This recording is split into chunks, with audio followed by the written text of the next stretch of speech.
That flutter sound after every shift?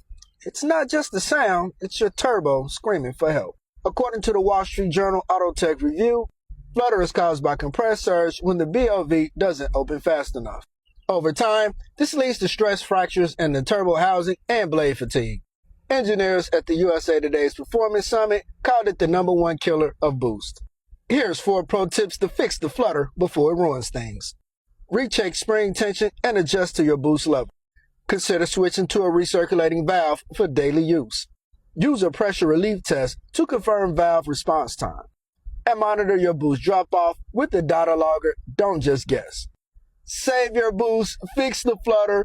Follow for more car care tips. Check the profile for recommended resources and share this with someone who needs to know.